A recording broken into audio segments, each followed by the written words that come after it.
Hey everybody, what is going on? It's Lazarus here, and today I'm bringing you yet another MLB The Show 18 video. And in this one, we're going to be talking about the top 10 prospects who I think you should keep an eye out in for MLB The Show 18. Now this list is basically just a compilation of players that you might want to add to your Diamond Dynasty squads as they get added into the game because of the potential big impacts they could have on their teams and the upgrades they might get.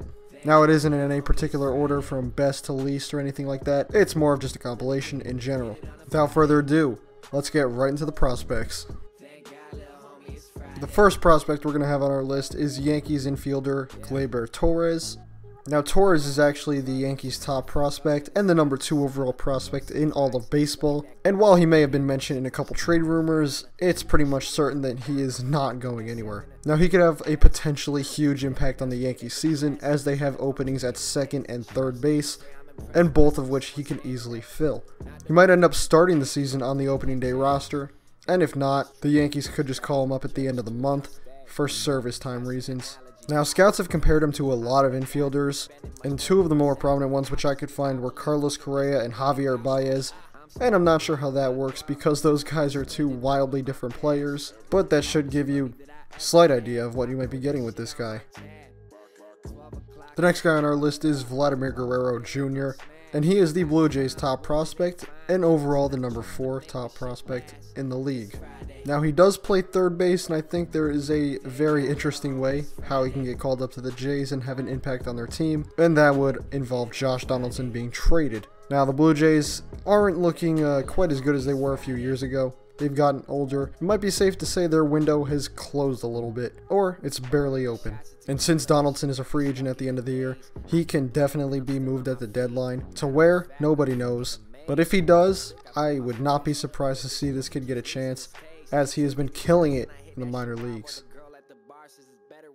Next up, we have White Sox top prospect Eloy Jimenez. I probably butchered that pronunciation, but it's fine. And he's currently the number 5 prospect overall, and the White Sox acquired him in a trade with the other Chicago team, the Cubs, in the Jose Quintana deal back last year. Now the interesting thing about this guy is, every time he gets called up, he's hitting better in that new league. The projections from scouts say he should be a plus player, borderline all-star, and since the White Sox do need some outfield help, it is not out of the question for him to get called up in 2018 and have some real potential impact.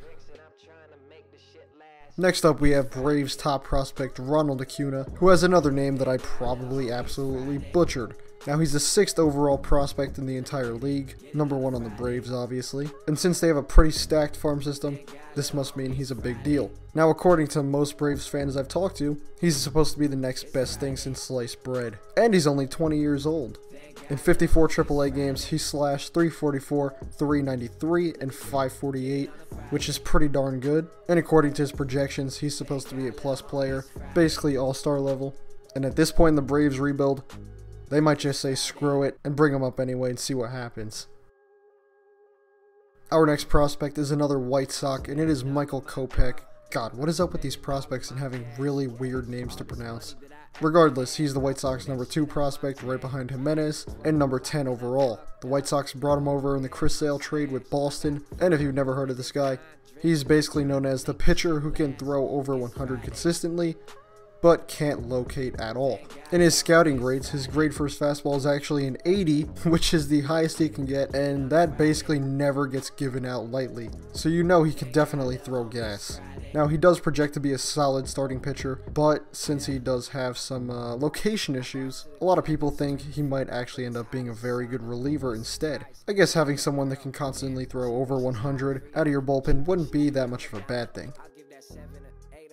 Next up, we have Tampa Bay Rays top prospect Brent Honeywell, who is the number 12th prospect overall. And I'm going to read you a little quote from the scouts and what they say about Honeywell and his pitching style. When it comes to him, he mixes pitches, sets up hitters, and executes a game plan. That should pretty much tell you all you need to know about his style of pitching.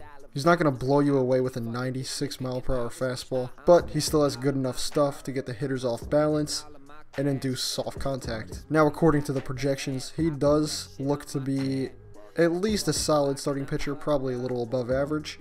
And since Tampa Bay is basically a factory for good pitching, he'll probably end up good as well. Up next, we have Alex Reyes, who's the Cardinals' #1 prospect and number 15 overall. Now, if you didn't know, he actually made his Major League debut all the way back in 2016, and he was dominant. In 46 innings pitched, he had a 1.57 ERA and was just killing it. But then he went and tore his ACL and missed the entire 2017 season. He's set to be coming back in 2018, and his health will be a huge factor in how good the Cardinals do this year. The next player we have on our list is Austin Meadows, who is the Pittsburgh Pirates' #1 overall prospect and 17th in the whole league. Now, I think at this point it is pretty safe to say that he is guaranteed to have a spot on the 2018 Pittsburgh Pirates, because as of the day I'm recording this, Andrew McCutchen just got traded to the Giants. So they have a hole in their outfield, and they have this really young player that can fill it. Problem with him was never really talent. He's always been very good. Problem has been staying on the field. So if he can stay healthy, look out for him to make a potential impact on Pittsburgh in 2018. Next up, we have a Cleveland Indians prospect, Francisco Mejia, who's the Indians' #1, the #1 overall catching prospect, and 14th overall in all of baseball. Now, since catcher isn't one of Cleveland's strongest positions, Mejia could definitely be making his way up to the big leagues in 2018. He's been doing very good in the minors, and according to the projections, he's supposed to be an all-star level catcher, kind of along the lines of Sal Perez or Gary Sanchez, somewhere like that. And Cleveland is already good enough. If they can fix one of their weak points, they'd be even better. And the final prospect we have on our list is Brewers outfielder Lewis Brinson. Now, he's the Brewers' #1 prospect and number 13 overall in the league. And he did play a little bit in the 2017 season, but he struggled a lot. He hit under 200 and just really never got it going. But according to the projections, he's supposed to be a future 30-30 guy, 30 homers, 30 stolen bases. So if he can live up to that projection, he will be very good and in the league for quite a long time. This kid definitely has a lot of talent. He just needs to put it together, and he'll be a really good major league player. Well, that's all I have for you guys today. If you enjoyed the video, please leave a like and subscribe. If you have any suggestions, leave them below in the comments, as well as what prospects you think you might want to take a flyer on in MLB The Show 18. And as always, thank you for watching. I'm out. Peace.